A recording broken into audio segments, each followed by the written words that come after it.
Dear student, in the last lecture we have seen morphological evidences, anatomical evidences, then we have seen many evidences, then next we will see connecting links, जोडणारे दुवे. Observe the following pictures and discuss the characters observed. खाली दिलेले जे काही चित्र जे आहेत तर त्या चित्रांचं निरीक्षण करून दिलेली जे काही वैशिष्ट्य जे आहेत तर त्या वैशिष्ट्यांची असणारी जे काही चर्चा जी आहे तर ती चर्चा आपल्याला त्या ठिकाणी करायची. पहिली असणारी जे काही डायग्रॅम जी आहे तर ती पहिली डायग्रॅम आपल्याला त्या ठिकाणी डक बिल प्लॅटिपसची त्या ठिकाणी दिसते. दुसरी जी आहे तर ती लंग फिश आहे आणि तिसरी जी आहे तर ती पेरिपॅटसची त्या ठिकाणी आहे. आता याच्यामध्ये असणारे जे काही पेरिपॅटस जे आहे तर ती पेरिपॅटस आपल्याला ॲनिलिडा आणि आर्थ्रोपोडा यांना जोडणारा दुवा जो आहे तर तो दुवा त्या ठिकाणी दिसतो. कारण याच्यामधले असणारे जे काही लक्षणं जी आहेत तर ती लक्षणं असताना जो काही ॲनिमल फायला जो आहे तर त्या ॲनिमल फायलामधला त्या ठिकाणी कॅरेक्टर जे आहेत तर ते कॅरेक्टर्स आपल्याला दाखवताना दिसतो. त्याच्यानंतर असताना जो काही ॲनिलिडामध्ये आपल्याला माहिती आहे की सेगमेंटेड बॉडी असते, थिन अशा प्रकारचं क्युटिकल असतं, पॅराबोडा त्याच्यामध्ये असतात. त्याच्यानंतर आर्थ्रोपोडा जो आहे तर त्या आर्थ्रोपोडामध्ये ओपन सर्क्युलेटरी सिस्टीम आणि स्ट्रॅचिया सिस्टीम त्याच्यामध्ये दिसते. तर असताना जे काही डक बिल प्लॅटिपस जे आहेत हा मात्र त्या ठिकाणी रॅप्टाइल्स आणि मॅमिला म्हणजे सरपटणारे प्राणी आणि सस्तन असणारे जे काही प्राणी यांना जोडणारा त्या ठिकाणी डक बिल प्लॅटिपस आपल्याला त्या ठिकाणी दिसतो. म्हणजे जसे असणारे जे काही रॅप्टिला जे आहेत तर ते एग्ज घालताना दिसतात, अंडी घालताना दिसतात. परंतु असणारे जे काही सस्तन प्राणी जे आहेत तर त्या सस्तन प्राण्यामध्ये मॅमरी ग्लँड्स आणि हेरी स्किन त्या ठिकाणी असते. म्हणजे सस्तन प्राण्यांमध्ये त्या ठिकाणी सस्तन ग्रंथी असतात. त्याचबरोबर शरीर जे आहे तर त्या किंवा त्वचेवर त्या ठिकाणी केस जे आहे तर ते केस त्या ठिकाणी असतात. आणि म्हणून या ठिकाणी आपल्या लक्षात येताना असते की हा त्या ठिकाणी डकबिल प्लॅटिपस जो आहे तर ते रॅप्टाइल्स आणि मॅमिला म्हणजे सरपटणारे आणि सस्तन प्राण्यांना जोडणारा त्या ठिकाणी दुवा आहे. तर असणारे जे काही लंग फिश जे आहे तर तो लंग फिश मात्र त्या ठिकाणी आपल्याला फिशेस आणि ॲम्फिबियन्स म्हणजे मासे आणि उभयचर वर्ग किंवा उभयचर प्राणी यांना जोडणारा त्या ठिकाणी दुवा दिसतो. आपल्या लक्षात येत नसते की मासे जे आहेत तर त्या माशांमध्ये असणारे जे काही लंग जे आहे तर त्या लंगच्या सायनल रेस्पिरेशन त्या ठिकाणी होताना दिसतं. आणि ॲम्फिबियन जे आहेत तर ते ॲम्फिबियन्समध्ये सुद्धा त्या ठिकाणी आपल्या लक्षात येताना नसते की त्या ठिकाणी लंग जे आहे तर त्या लंगच्या मार्फत फुफ्फुसाच्या मार्फत त्या ठिकाणी श्वसन होतं. म्हणजे सर्वसाधारणपणे हे सर्वच्या सर्व असणारे जे काही ॲनिमल्स जे आहेत तर ते ॲनिमल्स आपल्याला त्या ठिकाणी असणारे जे काही direction and hierarchy of evolution म्हणजे दिशा आणि त्या ठिकाणी उत्क्रांती जी आहे तर ती उत्क्रांती नेमकी कशी झाली असेल तर याच्याबद्दलचा दुवा जो आहे तर तो दुवा आपल्याला त्या ठिकाणी काय करताना दिसतात सांगताना त्या ठिकाणी दिसतात. त्याच्या पुढे पाहता की कनेक्टिंग लिंक्स आपण पाहतोय. Some plants and animal show some morphological characters by which they can be related to the two different groups and since they are called as the connecting links. काही असणाऱ्या काही वनस्पती असतील, प्राणी असतील यांच्यामध्ये काही असणारे काही शारीरिक अशा प्रकारची काही लक्षणं जी आहेत तर ती लक्षणं अशा पद्धतीची त्या ठिकाणी असतात की त्यांच्यावर दुसऱ्या दोन भिन्न गटाशी असणारा जो काही संबंध जो आहे तर तो संबंध त्या ठिकाणी जोडता येतो आणि म्हणून त्यांनाच त्या ठिकाणी आपण कनेक्टिंग लिंक्स जोडणारे दुवे त्या ठिकाणी म्हटलेले. For example in Peripatus characters like segmented body, thin cuticles and parapodia like organs are present. मागच्या पानावर असताना जो काही पेरिपॅटस जो आहे तर त्या पेरिपॅटस प्राण्याचं जर आपण त्या ठिकाणी जर निरीक्षण जर केलं तर त्या पेरिपॅटस प्राण्याप्रमाणे क्युटिकल्स किंवा त्या ठिकाणी आपल्याला वलयी प्राणी जे आहेत तर त्या वलयी प्राण्यांमध्ये सेगमेंटेड खंडीभूत अशा प्रकारचं अंग त्या ठिकाणी आपल्याला आढळून येताना पातळ अशा प्रकारचं उपचर्म आणि पॅराबोलिया म्हणजे ज्याला आपण त्या ठिकाणी पार्श्वपाद जे आहे तर ते पार्श्वपादासारखे असतात, जे काय अवयव जे आहेत तर ते अवयव त्या ठिकाणी काय होताना दिसतात, दिसून येताना दिसतात.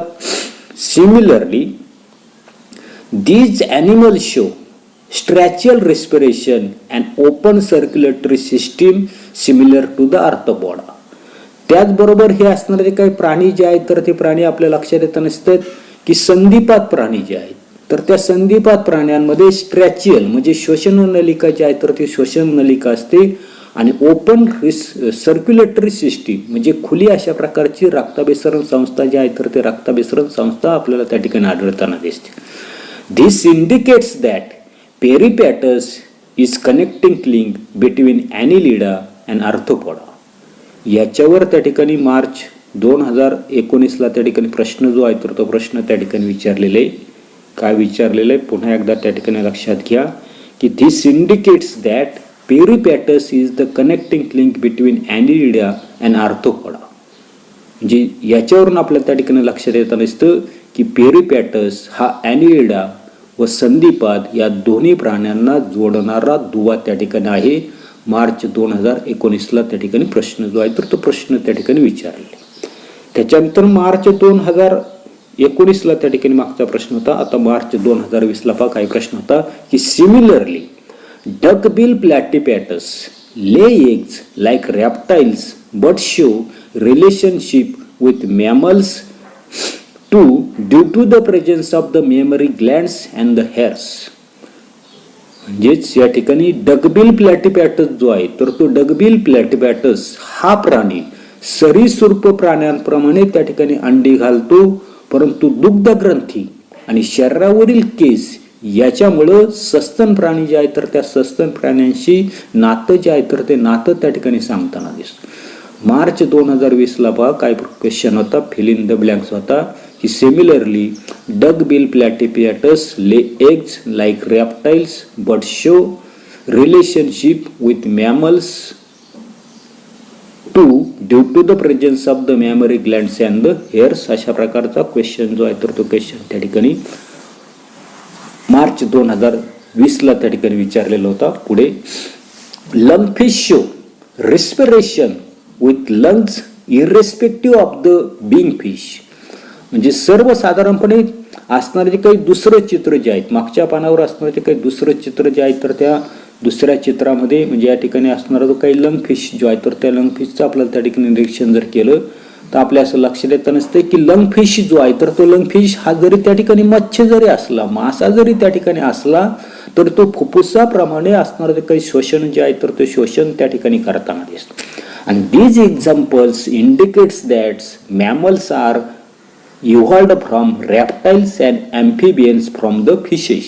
याच्यावरून आपल्या लक्षात येताना असतं की सस्तन प्राणी जे आहेत तर ते सस्तन प्राणी असणारे जे काही रॅप्टाइल सरीसृप जे आहेत तर त्या सरीसृप प्राण्यांपासून तर ते असणारे जे काही ॲम्फिबियन्स उभयचर जे आहेत तर ते उभयचर मात्र त्या ठिकाणी असणारे जे काही मत्स्य जे आहेत मासे जे आहेत तर त्या माशांपासून त्या ठिकाणी उत्क्रांत झाले त्या ठिकाणी असावेत असं त्या ठिकाणी आपल्या लक्षात येताना दिसतं. त्याच्यानंतर पुढे ऑब्झर्व अँड डिस्कस निरीक्षण करायचे आणि चर्चा करायची. आता काय करायचं की carefully observe the stages of embryonic development of some animals shown in the figure. म्हणजे आकृती जी आहे तर त्या आकृतीमधील काही प्राणी जे आहेत तर त्या प्राण्यांच्या भ्रूणांच्या वाढींच्या असणाऱ्या काही अवस्था ज्या आहेत तर त्या अवस्थांचं आपल्याला त्या ठिकाणी काळजीपूर्वक अशा प्रकारचं निरीक्षण जे आहे तर ते निरीक्षण त्या ठिकाणी करायचं. आता काय निरीक्षण त्या ठिकाणी दिसतंय तर पहा काय काय दिसतंय की embryonic stages or embryological evidences of evolution or say. या ठिकाणी असणारे जे काही embryonic embryos during the different stages म्हणजे सर्वसाधारणपणे विविध अशा प्रकारचे असणारे जे काही भ्रूण जे आहेत तर त्या भ्रूणांच्या विविध अवस्था आपल्याला त्या ठिकाणी दाखवलेल्या आहेत. म्हणजे याच्यामध्ये आपल्याला त्या ठिकाणी एम्ब्रियॉलॉजिकल एव्हिडन्सेस त्या ठिकाणी दाखवलेले. याच्यामधून काय सिद्ध करू शकतो the similarities in the initial embryonic stages of the different vertebrates shows that there was the common origin of all them. या ठिकाणी असणारे जे काही टप्पे जे आहेत तर ते टप्पे जर आपण त्या ठिकाणी इनिशियल एम्ब्रियोनिक स्टेजेस जर त्या ठिकाणी पाहिल्या, म्हणजे सुरुवातीच्या भ्रूणाच्या असणाऱ्या ज्या काही अवस्था ज्या आहेत तर त्या अवस्था जर त्या ठिकाणी आपण जर पाहिल्या, तर सुरुवातीच्या भ्रूणांच्या असणाऱ्या ज्या काही अवस्था ज्या आहेत तर त्या अवस्थांमध्ये आपल्याला सिमिलॅरिटीज त्या ठिकाणी आढळणार. म्हणजे याच्यावरून आपण सांगू शकतो की सर्वांचं असणारं जे काही मूळ जे आहे तर ते मूळ त्या ठिकाणी एकच कॉमन त्या ठिकाणी असलं पाहिजे. आणि म्हणून याच्यावरून आपण सांगू शकतो की सर्वांचा असणारा जो काही पूर्वज जो आहे तर तो पूर्वज त्या ठिकाणी काय असला पाहिजे, एकच त्या ठिकाणी असला पाहिजे. अशा पद्धतीचं कंक्लुजन जे आहे तर ते कंक्लुजन आपण त्या ठिकाणी करू शकतो. आता याच्यावरून आपल्याला त्या ठिकाणी एम्ब्रियोलॉजिकल एव्हिडन्सेस त्या ठिकाणी सांगायचे. पहिला त्या ठिकाणी आकृतीचा विचार जर केला तर फिश जे आहे तर त्या फिशची सुरुवातीचे असणारे जे काही स्टेजेस जे आहेत, विविध अशा प्रकारच्या अवस्थेमधले भ्रूण त्या ठिकाणी आपल्याला माशाचे दाखवलेले. दुसरं त्या ठिकाणी सॅलेमेंडरचं आहे, कासवाचं आहे, त्याच्यानंतर कोंबडीचं आहे, डुकराचं आपल्याला दिसतंय, गाईचं दिसतंय, सश्याचं दिसते आणि शेवटी त्या ठिकाणी माशाचं दिसतं. म्हणजे सुरुवातीचे असणारे जे काही टप्पे जे आहेत तर त्या सुरुवातीच्या टप्प्यांचा जर आपण त्या ठिकाणी जर विचार जर केला तर सुरुवातीला आपल्या असं लक्षात येतं नसते की सर्वांचे असणारे जे काही भ्रूण जे आहेत तर ते भ्रूण त्या ठिकाणी आपल्याला सारखेच त्या ठिकाणी दिसतात. काहीही असणारा जो काही फरक जो आहे तर तो फरक त्याच्यामध्ये आपल्याला आढळून येताना दिसत. आता comparative study of embryonic developmental stages of various vertebrates given in the picture shows that all embryos show extreme similarities during the initial stages and those similarity decreases gradually. जे चित्रांचं जर आपण त्या ठिकाणी जर निरीक्षण जर केलं तर बाजूच्या चित्रामध्ये असताना जे काही विविध अशा प्रकारचे जे काही व्हर्टिब्रेट्स ॲनिमल जे आहेत, पृष्ठवंशीय प्राणी जे आहेत तर त्या पृष्ठवंशीय प्राण्यांमधील भ्रूणाच्या वाढीचे असणारे जे काही वेगवेगळे असणारे जे काही टप्पे जे आहेत तर त्या टप्प्यांचा तुलनात्मक अशा प्रकारचा जर आपण अभ्यास जर त्या ठिकाणी जर केला तर आपल्या असं लक्षात येतं नसतं की इनिशियल स्टेज, प्रारंभिक अवस्था ज्या आहेत तर त्या प्रारंभिक अवस्थेमध्ये या भ्रूणांमध्ये खूपच अशा प्रकारची साम्य जे आहे, सिमिलॅरिटीज जे आहेत तर त्या सिमिलॅरिटीज आपल्याला त्या ठिकाणी दिसून येत नसतं. म्हणजे similarities during the initial stages, म्हणजे सुरुवातीच्या अवस्था ज्या आहेत तर त्या सुरुवातीच्या प्रारंभिक अवस्थेमध्ये आपल्याला साम्य त्या ठिकाणी आढळून येताना दिसतं. आणि विकासाची असणारे जे काही पुढील टप्पे जे आहेत तर त्या विकासाच्या पुढील टप्प्यामध्ये त्या ठिकाणी ते हळुवारपणे त्या ठिकाणी कमी कमी होताना त्या ठिकाणी दिसून येताना दिसतं. Similarities in the initial stages indicates the common origin of all these animal. म्हणजे सुरुवातीच्या अवस्थेमध्ये आपल्याला त्या ठिकाणी लक्षात येतं की साम्य जे आहे तर ते साम्य त्या ठिकाणी सर्वांच्या बाबतीमध्ये त्या ठिकाणी आढळून दिसतं. म्हणजे मासा, सॅलेमेंडर, कासव, कोंबडी, डुक्कर, गाय, ससा, मनुष्य याच्या सुरुवातीची असणारे जे काही अवस्था ज्या आहेत तर त्या सुरुवातीच्या अवस्थेमध्ये आपल्याला त्या ठिकाणी सिमिलॅरिटीज जे आहेत तर ते सिमिलॅरिटीज त्या ठिकाणी आढळून येत असते. याच्यावरून आपण सांगू शकतो की प्रारंभिक अवस्थेमधले असणारे जे काही साम्य जे आहेत तर ते साम्य या सर्व प्राण्यांचे पूर्वज जे आहेत तर ते पूर्वज त्या ठिकाणी एकच असावे अशा प्रकारचा असणारा जो काही एव्हिडन्स पुरावा जो आहे तर तो पुरावा त्या ठिकाणी देताना दिसतो. त्याच्यानंतर पुढे Darwin's theory of natural selection, डार्विनचा नैसर्गिक निवडीचा सिद्धांत. आता काय दिलेलं आहे की Charles Darwin had collected innumerable specimens of plants and animals and depending upon the observation of those specimens he publish the theory of natural selection which preaches the survival of the fittest. Charles Darwin जो आहे तर त्या Charles डार्विननं विविध प्रदेशामधील असणारे जे काही विविध अशा प्रकारचे असणारे जे काही वनस्पती असतील, प्राणी असतील तर यांचे असंख्य अशा प्रकारचे असणारे जे काही स्पेसिमेन जे आहेत, नमुने जे आहेत तर ते नमुने त्या ठिकाणी गोळा केले आणि त्यांचं ऑब्झर्वेशन करून निरीक्षणावरून डार्विननं पुढे सक्षम ते जगतील, काय सांगितले, सक्षम ते जगतील, that is survival of the fittest. म्हणजे सक्षम ते जगतील असे सांगणारा नॅचरल सिलेक्शनची असणारे काही थेअरी, नैसर्गिक निवडीचा असणारा जो काही सिद्धांत जो आहे तर त्या सिद्धांतास त्यांनी त्या ठिकाणी प्रसिद्धी जी आहे तर ती प्रसिद्धी त्या ठिकाणी दिली. For this purpose Darwin had publish a book title origin of the species. आणि याच्यासाठी डार्विन जो आहे तर त्या डार्विननं ओरिजिन ऑफ स्पेसीज हे जे असणारे जे काही पुस्तक जे आहे तर ते पुस्तक सुद्धा त्या ठिकाणी प्रसिद्ध केलं. While explaining the concept, Darwin says that all the organisms reproduce polyficially. आणि हे स्पष्ट करत असताना डार्विन त्या ठिकाणी असं म्हणतो की सर्व जीव प्रचंड संख्येनं त्या ठिकाणी काय करताना दिसतात, रिप्रोडक्शन म्हणजे पुनरुत्पादन जे आहे तर ते पुनरुत्पादन त्या ठिकाणी करताना दिसतात. All the organisms compete with each other in A life threatening manner.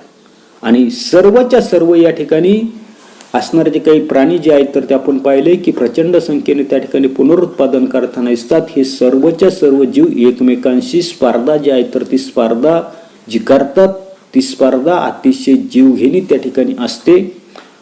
आणि in this competition only those organism sustain which show the modification essential for the winning the competition. आणि ही जी काही प्रचंड अशा प्रकारची असणारी जी काही स्पर्धा जी आहे तर त्या स्पर्धेमध्ये जो जीव जगण्यासाठी आवश्यक अशा प्रकारचे गुणधर्म त्या ठिकाणी दाखवतो तोच त्या ठिकाणी तग धरून राहतो. आणि म्हणजे सर्वसाधारणपणे अशा प्रकारचा जीव की जो जीव काही करता दिसतोय तर जगण्यासाठी विशिष्ट अशा प्रकारचे गुणधर्म त्या ठिकाणी दाखवतो तोच त्या ठिकाणी काय होताना दिसतोय, तग धरून त्या ठिकाणी राहतो म्हणजे सस्टेन होताना दिसतो, जिवंत त्या ठिकाणी राहताना दिसतो. However besides this natural selection also plays important role because nature select only those organisms which are fit to live and rest perish. म्हणजे सर्वसाधारणपणे या ठिकाणी आपल्याला पुन्हा त्या ठिकाणी लक्षात येताना दिसतंय की या व्यतिरिक्त नैसर्गिक निवडीचा असणारा जो काही सिद्धांत जो आहे तर तो सिद्धांत सुद्धा त्या ठिकाणी महत्वाचा ठरतो. कारण निसर्गामध्ये सुयोग्य अशा प्रकारचेच असणारे जे काही जीव जे आहे तर ते जीव त्या ठिकाणी जगताना दिसतात, बाकीचे काय होताना दिसतात, पेरिश होताना दिसतात. म्हणजे बाकीचे असणारे जे काही जीव जे आहे तर ते जीव त्या ठिकाणी अशा पद्धतीने आपल्या त्या ठिकाणी लक्षात येताना दिसते. पुढे हाऊएव्हर बिसाइड धिस नॅचरल सिलेक्शन काय पाहतो आपण की all the organisms compete with each other in A life threatening manner. In this competition only those organisms sustain which show the modification essential for the winning the competition. However, beside this, natural selection also plays important role because nature select only those organisms which are fit to live and rest perish. Sustaining and selected organisms can perform reproduction and thereby give rise to the new species with their own specific characters. म्हणजे याच्यामध्ये आपल्याला पुन्हा त्या ठिकाणी लक्षात येताना दिसतंय की जगलेले जीव जे आहेत तर ते जगलेले जीव त्या ठिकाणी पुनरुत्पादन करू शकतात व आपल्या वेगवेगळ्या वैशिष्ट्यांसकट नवीन प्रजाती त्या ठिकाणी तयार करताना दिसतात. Darwin's theory of natural selection was widely accepted for the long duration. आणि अशा पद्धतीने डार्विनचा असणारा जो काही नैसर्गिक निवडीचा हा जो काही सिद्धांत जो आहे तर तो सिद्धांत आपल्या लक्षात येताना दिसतोय की बऱ्याच काळापर्यंत त्या ठिकाणी सर्वसामान्य त्या ठिकाणी राहिला. However, some objections were raised against the theory. Some of the main objections are आणि त्याचा असणारा जो काही सिद्धांत जो आहे तर त्या सिद्धांताबद्दल काही आक्षेप जे आहे तर ते आक्षेप त्या ठिकाणी घेतले गेले. आणि त्याच्यातील महत्त्वाचे असणारे जे काही आक्षेप जे आहे तर ते आक्षेप आपल्याला त्या ठिकाणी दिलेले. पहिला त्या ठिकाणी दिलेलं आहे, natural selection is not the only factor responsible for evolution. म्हणजे नैसर्गिक निवड हा एकमेव गोष्ट त्या ठिकाणी उत्क्रांतीला त्या ठिकाणी कारणीभूत नाही. दुसरं ऑब्जेक्शन्स आपल्याला त्या ठिकाणी दिलेले,